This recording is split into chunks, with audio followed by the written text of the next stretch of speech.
You are listening to We Saw the Devil, an investigative and conversational true crime podcast that deep dives into fascinating criminal cases that are solved, unsolved, or ongoing. From America's Lori Vallow to Germany's Armin Meiwes, we examine and discuss the world's most shocking cases. If you're enjoying the show, don't forget to follow us online. Check us out at WeSawTheDevil.com and We Saw the Devil on Facebook, Twitter, and Instagram. And don't forget, you can become part of the show by backing us on Patreon.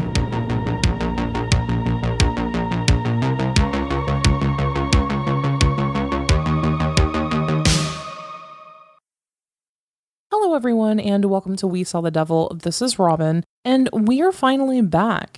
And not only are we back, but we are back with a Lori Vallow update. And before we get into that, I just have a few things to say.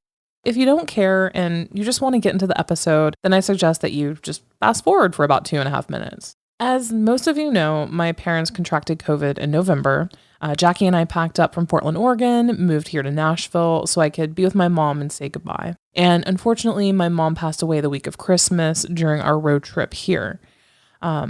We put out some episodes after that, but they've been kind of occasionally sporadic and not on a tight schedule, as we promised. And I didn't really say anything about it in previous episodes because, to be honest, I feel like it's not really anyone's business. But I understand from your viewpoint as well, episodes weren't coming out, so you're like, WTF. Everything has been delayed because my father, who had also contracted COVID, came out of his COVID stupor in January with end-stage dementia and aggression. He was as lucid and cognitive as a normal person, and then after COVID and whatnot, he came out complete end-stage dementia, had no idea who I was, didn't know my mom died, the whole bit. So the last several months, since January, so the last 3 months, it's been like 5 to 10 phone calls a day, in and out of various facilities, talking to facilities about his outbursts, Jerry psych wards, the whole bit. So 2 weeks ago, he got sick in his facility. They thought he had pneumonia. So they transferred him to the local hospital. Now, not only did he have the double pneumonia, but he also had had a heart attack and terrible cardiac damage from the heart attack, but also probably likely from COVID. Unfortunately, my dad passed away last Saturday morning. Guys, COVID, just as a side note, COVID is no joke. If you're an anti-masker along the lines of my rights are being violated, just go ahead and leave us a shitty review. I don't really care anymore. I just literally lost my entire family, and I have no other family. So yay for being an orphan. And even though people are being vaccinated, the pandemic isn't over yet. So this is your PSA to wear masks, wash your hands, and this is the last time I'm ever going to speak about that.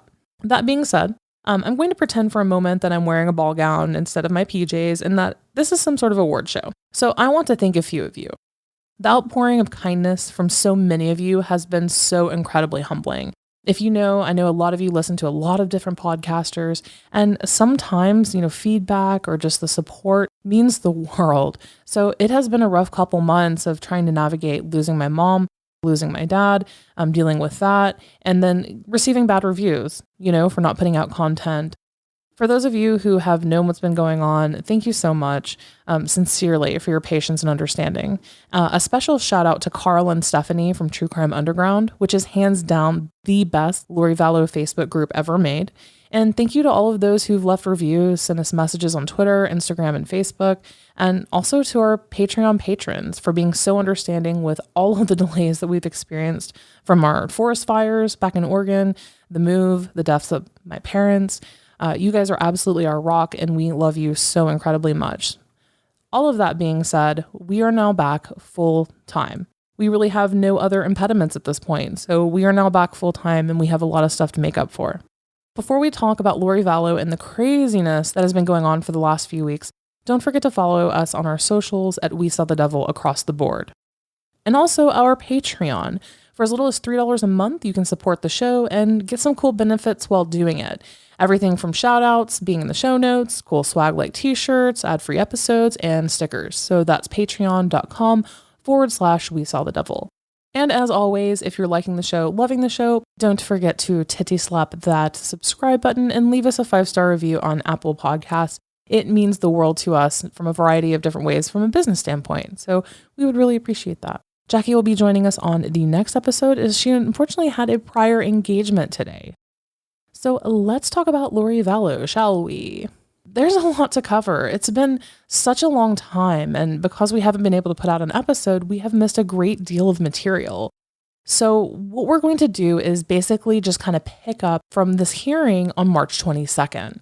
On March 22nd, there was a hearing which was televised. And by televised, I mean on Zoom, guys. I mean, this is a pandemic. Televised means Zoom at this point. And this hearing was over whether Rob Wood should be allowed to bring Rachel Smith on to his prosecution team over at Madison County. And this is for Chad's case. District Judge Stephen Boyce allowed it. Now, the reason that there's some sort of hoopla about this is due to Smith being from Missouri, so out of state. She's a special prosecutor, and she has over 100 homicide and death penalty cases to her name. That fact alone has led to a lot of speculation. In the hearing, Judge Boyce had a few concerns. And my all-time favorite moment was when Rachel Smith, now she was kept off screen through this hearing through most of it, right? And when Judge Boyce started asking questions, Rob Wood moved the camera over and Rachel slid into frame and basically put her hand up and said hi. It was glorious. So the concerns. Judge Boyce was concerned about whether she had a current practice in Missouri, which she did, so check mark on that. Also, the case is in Fremont County and Wood is in Madison County. But no worries there, as Rob Wood is deputizing Rachel Smith. And Rachel Smith is kind of a badass. If you look her up, she is a very experienced homicide attorney and lots of death penalty cases. So we'll talk about that in a moment. At no point in this particular hearing did Mark Means speak. He just sat there like the sad little gremlin that he is. And he was clearly not excited about her hiring whatsoever. And the thing about it is that we don't know what this means for Lori because this is for Chad's case. Now, a few things about this. Of course, the first thing on everyone's mind is death penalty. Are new charges coming for Chad? Will this be turned into a death penalty case? Why would Rob Wood choose her specifically? Now, all of those things may be true. We don't know. We all know that additional charges will likely be coming. Tammy Daybell's autopsy was completed last month. Again, that has been confirmed, and the results are still pending. That being said, don't forget that it's not too late for a plea deal still. And the last case that Rachel Smith was involved in actually resulted in a plea deal, which all of that is completely irrelevant, to be honest with you. Every single criminal case is different, is unique. And I mean, I've been into true crime since I was a wee babe, and this is literally the most jacked case I've ever seen. Complicated, convoluted, just, I don't even know. So I think trying to speculate on the specific reasoning why she specifically was brought in is kind of a moot point at this point. She does know what she's dealing with. Rob Wood did say that they have an overwhelming amount of evidence swamping his office. And don't forget that his team, they have other cases too. The world, unlike what Lori thinks, it doesn't stop and revolve around her only. So he needed some help. I think the craziest part of this case, for me at least, is sitting here and thinking about all of the evidence that they have. And we're not just talking digital evidence. We're talking about, yes, the digital evidence, text messages, emails. And the thing about it is that there are so many phases in this case. It goes back forever. Lori Vallow and Joe Ryan. The entire situation was a little sketch. There's Annie Cushing, and then she got married to Charles Vallow, and then we have Charles Vallow's family and sons and ex-wives, and then Lori's marriage to Chad, Lori's own family, her sisters, her mothers.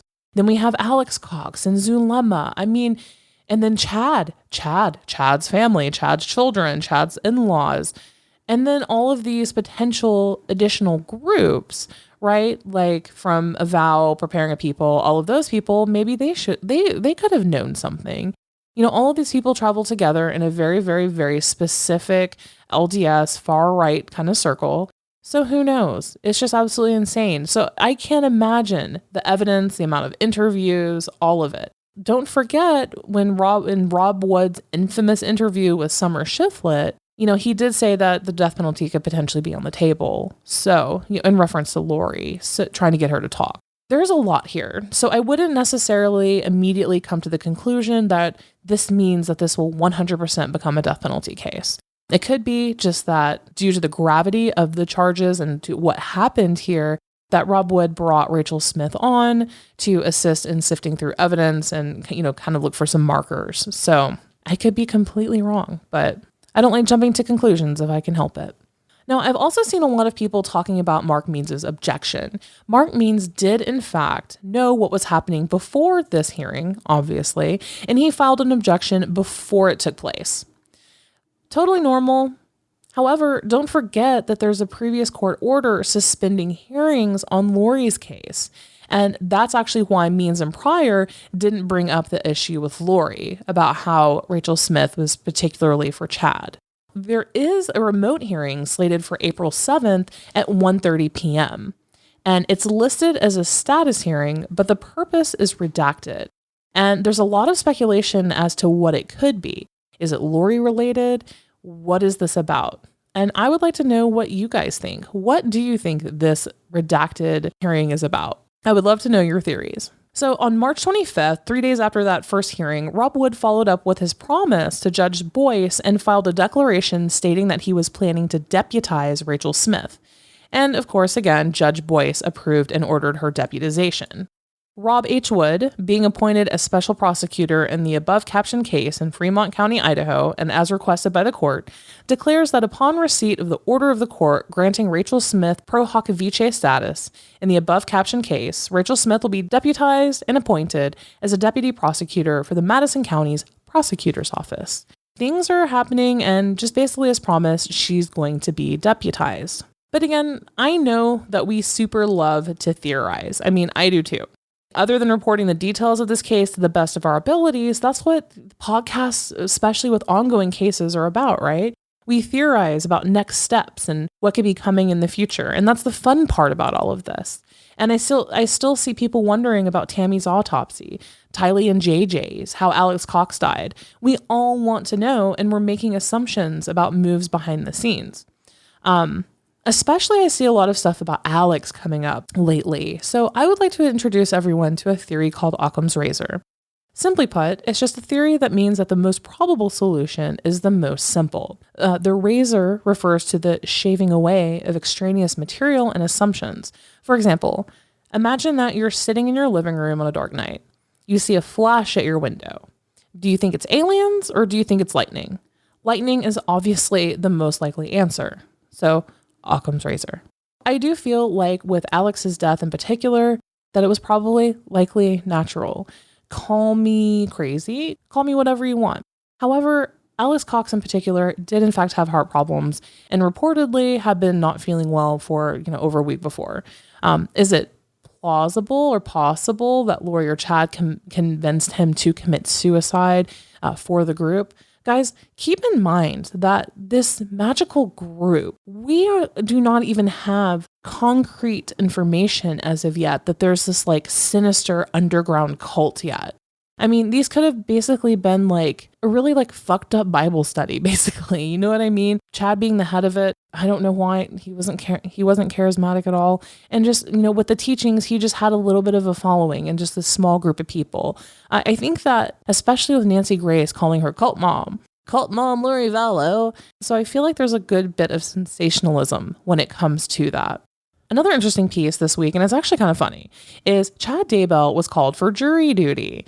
The 7th Judicial District Court of the state of Idaho for Madison County, the term of service was for April 8th to October 8th, and Chad Guy Daybell received a summons for jury duty. And the funny part is that at the bottom, juror questionnaire is on the back of the page, and then it gets to this section to be completed and signed only if another person completes the juror questionnaire for the prospective juror. And it says, I, Emma Daybell Murray, hereby declare that I filled out the juror questionnaire for and on behalf of the above named prospective juror for the following reasons.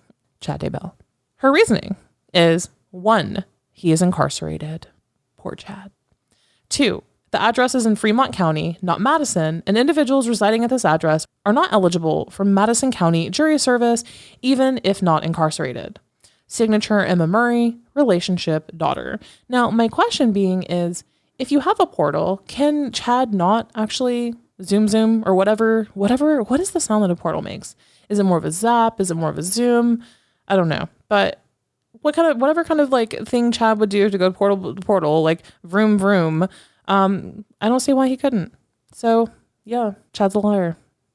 Guess he's not as powerful after all. One of my favorite pieces that I don't know how many people have kept up on. I know that people are really interested super in Jason Mao, which if you are interested in Jason Mao, we did a deep dive episode on him and found some interesting things. He's self-aggrandizing. He likes to overstate his qualifications and he's just an overall ass. However, if any of you are watching HBO Max, they have this like crazy cool new documentary on QAnon. And Jason Mao is actually in it. And a lot of people don't know that. But if you're interested just for a look at Jason Mao, he's in it for like literally blink and you'll miss it. But he is in it in the very first episode as they're showing different YouTubers who talk about QAnon. And Jason Mao is actually in the first episode. Another piece that I'm actually really, really, really interested in too, and it's just a good laugh, guys. But Julie Rowe. So Julie Rowe seems to have been making the media rounds, which... I am 100% a believe all women person, right?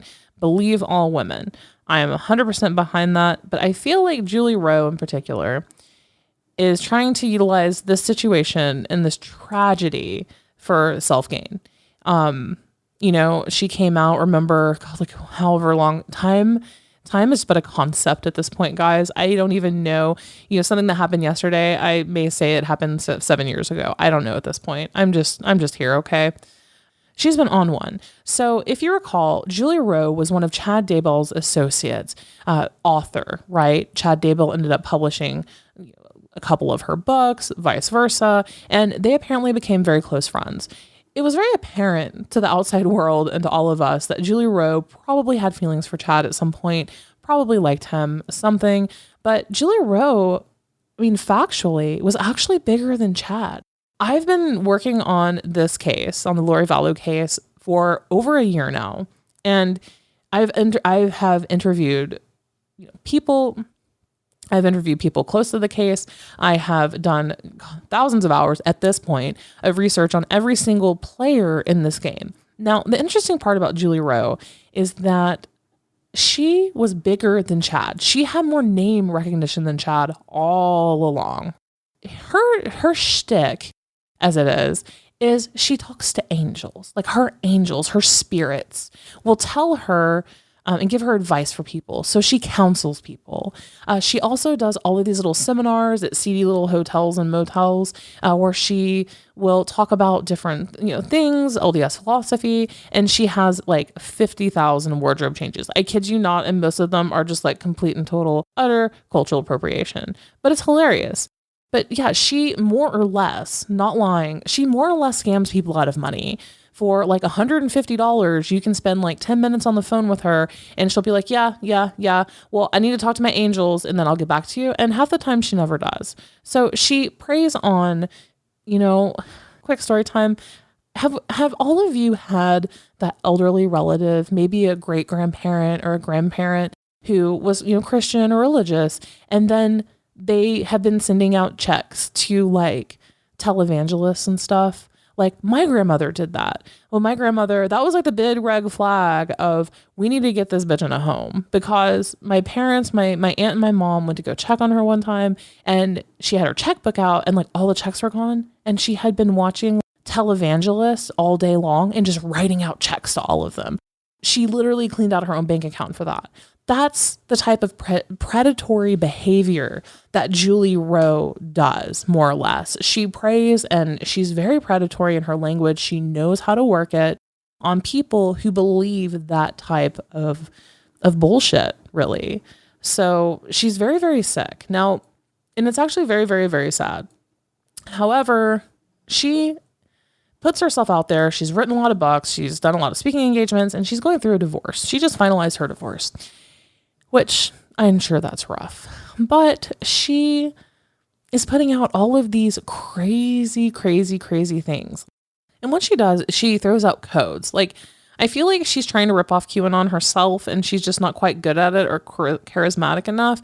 So like on a March 21st post at 6:25, she wrote a bunch of crap and then said, C code 6.6.2.7.04.1.6, goes on and on. C U at the U, audio O's, am egos. Or is it egos? I don't know. She's been seen in a grocery store buying like really shitty cheap beer and, like frozen appetizers. So could be egos or egos. Who knows? And then she said, man, I am good. And the comments are hilarious if you're looking for a little comedic relief. Like someone said, where do I buy a decoder book? Someone else said, I don't understand what she just said, but it must be good. Like, who in the world? Who in the world, guys? I don't understand it. But it's hilarious. And she's still doing interviews on, the Chad Daybell case. And don't forget, she did state that Chad Daybell did in fact sexually assault her by trying to get on top of her. I don't know. And then, when Jackie went to Rexburg, we were told a story by someone there locally who actually knows the Daybells. And they said, and the neighbors of Chad Daybell, and they said that Julie Rowe attempted to buy a home beside Chad Daybell's home, literally offered his neighbor money and said that she had to buy the house in order to face Chad Daybell's property, in order to be close to him. And this was way before Julie Rowe even hit the spotlight. So I am inclined to believe that person. And so for any of you who are watching any of these interviews or see Julie Rowe pop up, please don't give her any sort of second thought whatsoever. She is a quack. And I just want to make sure that everyone is aware of that. All right, so let's move on and talk about what I think a lot of people are talking about right now and thinking about, which is the Dateline episode. Now, the Dateline episode just aired 3 days ago on the 26th, and it had a lot of good stuff. Nothing that was, I would say, incredibly mind-blowing, nothing that, say, blows the lid off the case, but it had some really good stuff. I mean, for a case that's been at a virtual standstill for so long, it was a much-needed, glass of water, as it were. Let's just start with the big thing, right? We've all been waiting for Tammy Daybell's family, sister, anybody from Tammy's side to make a statement. They have been largely quiet. Well, Tammy Daybell's sister, Samantha, and her husband, Jason, finally did an interview. Not much makes me cry. If you guys recall the episode when the kids were found, my co-host at the time and I shed a tear because it was sad because we were invested. And it made me almost cry when Tammy's sister, Samantha, said in reference to Chad Daybell getting married a month after Tammy's death, quote, that was too soon for anybody to get over my sister. And that's heartbreaking. I don't have a sister. I have no family now, but that's sad. You could really, really tell how much Jason and Samantha loved Tammy in this episode. And we did an episode on this. We did a deep dive on Chad Daybell and his kind of timeline, his life timeline. She did confirm a couple of stories that we've heard. And Jason said that Jason was super close to Chad. He said that he thought of Chad as his brother, and he and Samantha loved Chad. They thought that he and Tammy made an amazing couple. And by all accounts, they were always completely in love and happy. So then Samantha describes the timeline leading up to Tammy's death. So, and a lot of this we already know. So remember, in October, Tammy said that she would be coming to visit Samantha and that Chad wouldn't be coming with her. And Samantha has stated that, that was really odd. That's not a drive that Tammy would ever do without Chad. They would always go together and Chad would drive. So for the fact that Tammy said that she was going alone, that was a big deal. And that's a piece of information that I would kind of want to know. What was Chad doing while Tammy was gone? Was he preparing for the plan against Tammy? I mean, speculation, obviously, but what was Chad doing during Tammy's visit? The only reason that Tammy gave was that Chad had to work. And sadly, again, that would be the last time that Samantha would see Tammy, because a week after that is when Tammy had the paintball incident. Now, if you recall the paintball incident, Tammy was pulling up to her home. She had just gone to the grocery store. She had a bag of groceries, and then someone came up and shot what appeared to be a paintball gun at her. And unfortunately, other than the Facebook post that Tammy made about the incident, we have no other information. Everyone, Tammy, the police, the neighbors, everyone played it off as just a sort of prank, and that was annoying.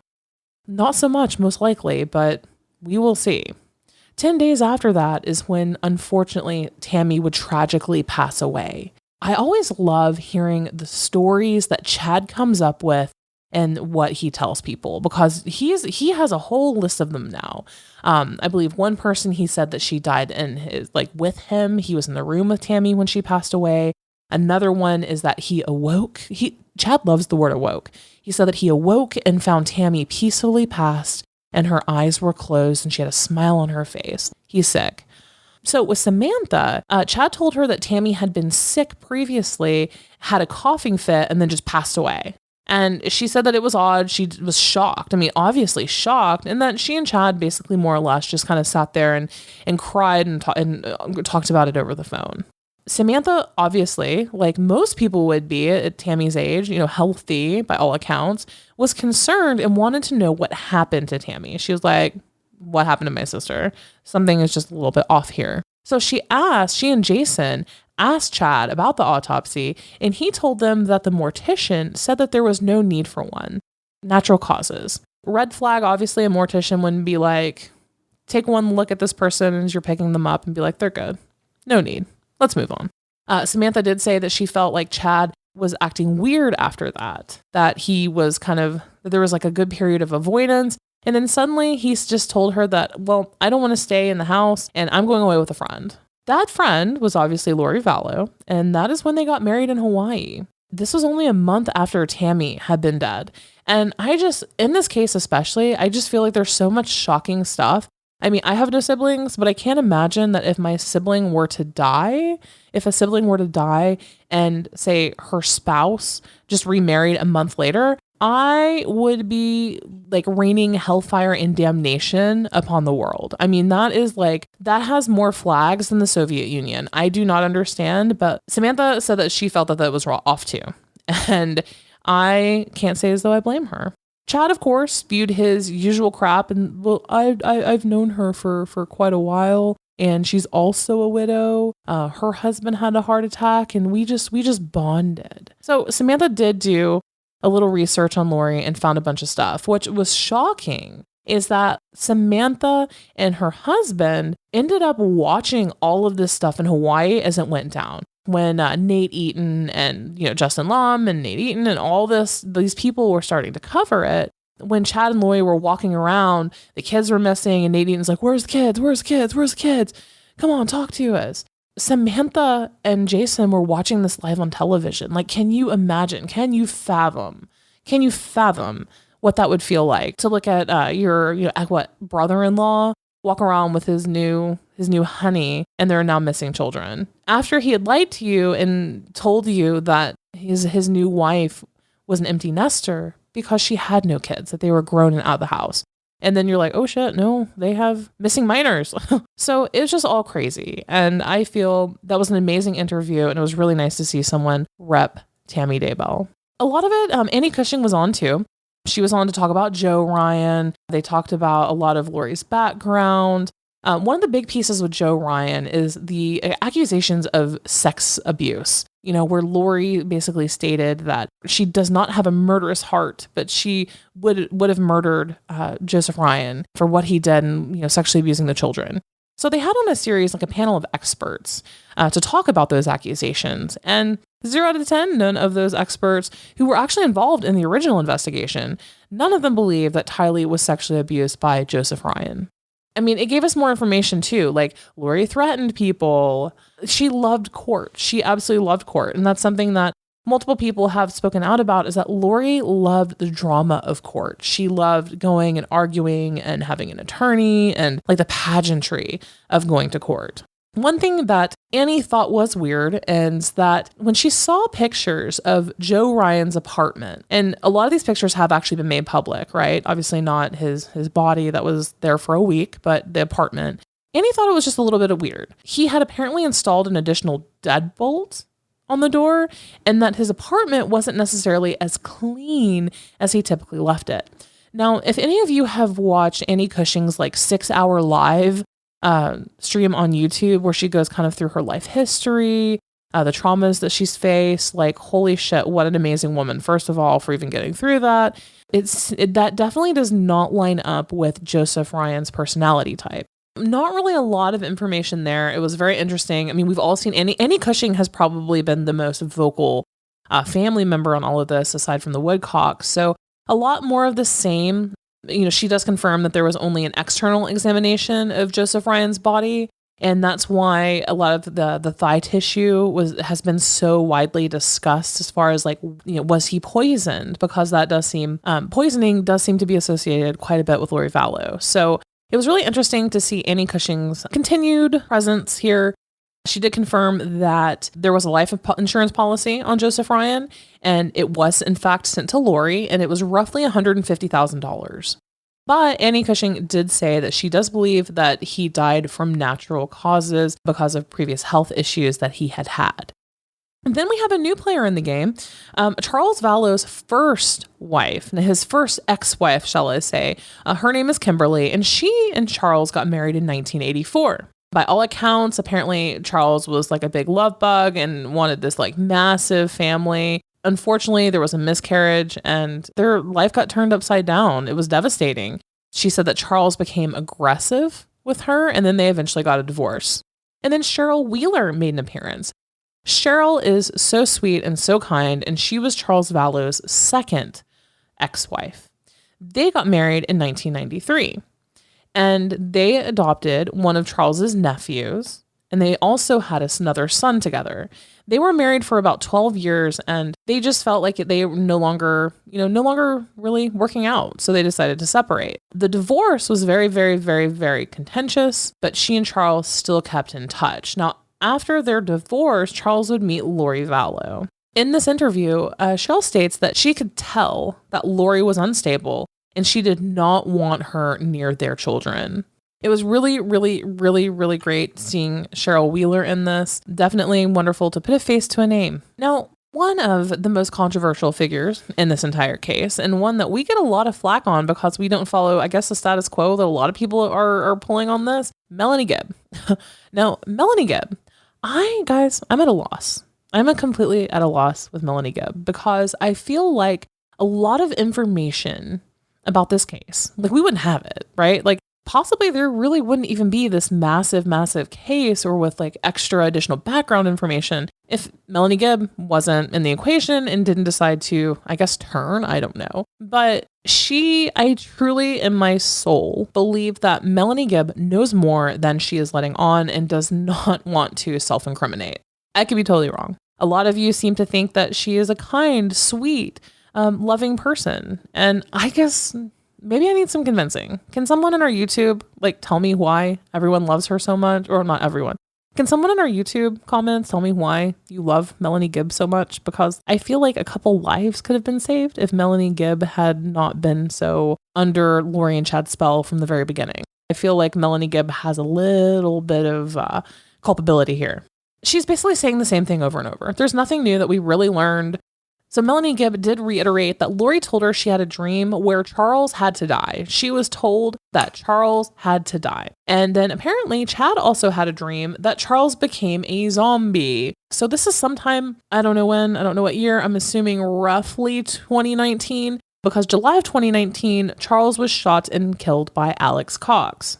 Why the weirdness of the zombies was apparently lost on everyone, I am unsure. But I'm putting that roughly at 2019. And again, Melanie Gibb pretty much just continued and nailed down kind of more or less a timeline and said the same things. By far and above, the most important new information to me was Samantha and Jason, Tammy's sister and her husband. So Tammy's brother-in-law. I feel like it was great to see them. We got a lot of new information there. They really could testify like Samantha could to the paintball incident, to the timing, to the weirdness, to Chad seemingly avoiding them at the funeral, Chad telling her the mortician didn't want the autopsy. And then after, post Tammy's death as well, the marriage to Lori, what Chad told them as far as the empty nester stuff. And then Samantha and Jason learning that nope, Lori Vallow had kids and guess what they're missing? Samantha did say that Chad blames her because she is the one who pushed the investigation. Samantha says that Chad blames her for this. And Samantha must have really killer Googling skills because don't forget, She also found out after Chad told her Lori's name, Samantha got right on Google. She's like, I'm going to find out about this girl. And she found out that Lori's last name was Vallow instead of Ryan. And then she also found out about Charles Vallow having been shot to death and not a heart attack like Chad Daybell had originally told her. So Samantha smelled the BS and then she went to investigate the BS and she brought the receipts. So kudos to you, Samantha. It was wonderful seeing and hearing from her, Jason, and Cheryl Wheeler, not you, Melanie Gibb. And yeah, I mean, that's pretty much where we're at right now. I think the biggest news has been Rachel Smith. Fun if you're looking for humor, then you can go Julia Rowe or Chad Daybell being called for jury duty. But really, right now is kind of a waiting game. And then we have that untitled, redacted hearing coming up on April 7th. I don't know, guys. What do you think? I feel like this case has been going on for so long. We've done the deep dive. We've tried to cover every single aspect of the news about this case. We have done independent profiles on everyone. My favorite being Zulema. She cray. We've taken and looked at it through an LDS lens as far as, what kind of belief system could create like zombies and probations and like all these different pieces. I don't really know which aspect to, hit this case from. So if you guys have any episodes or any angle that you would like us to approach the Lori Vallow case, please reach out. You can email us at info@WeSawTheDevil, and we will gladly look into something, follow a lead. If you want a profile on someone, we've done a handful. Let us know, because as of right now, it just seems to me like it's a waiting game. But that is the update. What is it the Irish people say? Like, what's the crack? I don't know. That's it for this week, guys, on the Lori Vallow case. And then anything that hits the news or happens from here on out, we will definitely keep you abreast. Again, Jackie will be joining me for our next episode. We have some cool stuff coming out, so make sure to stay tuned. And above all, now that we are back full time, guys, I mean, we do this. Obviously, we love doing it and we enjoy it on our own. But what do you guys want to hear? My issue with true crime is I feel like the same cases are run into the ground and beaten like a dead horse. I like weird cases, like cannibals from different countries, covering cases that actually have some sort of societal impact. What do you guys want to hear? Let us know. Suggest a case. If you have a local hometown case that you feel is not getting enough press. I used to live in Maine, and the Ayla Reynolds case has really, truly bothered me for many years. I mean, it's just absolutely insane thinking about doing that. But if you have a hometown case, let us know. Hit us up, and we will be happy to take a look at it. So guys, in terms of a schedule, we have decided to go bi-weekly. So we will be coming out with episodes on Monday and then also on Thursday. So we will have 2 episodes coming per week. Topics will be determined by if there's movement in Lori Vallow case, if there's something else going on that we want to cover. So we are not going to stick to a game plan. Just know that any Lori Vallow news, we will bring it to you immediately. And you can always look forward now to episodes on Mondays and Thursdays with us. Again, thank you so much for listening. Thank you to everyone who has reached out, left a comment or review. True Crime Underground, Carl, Stephanie, all and each and every one of our Patreon patrons who have stuck by us. I can honestly say this has been the worst year of my life. As we get back into the swing of things and, with research and getting recording and, everything that doing a podcast entails, thank you for bearing with us. Don't forget, we have Patreon. Check us out on patreon.com/WeSawTheDevil. And don't forget, you can follow us anywhere and everywhere on social media at We Saw the Devil. And we will see you on Thursday. Until next crime.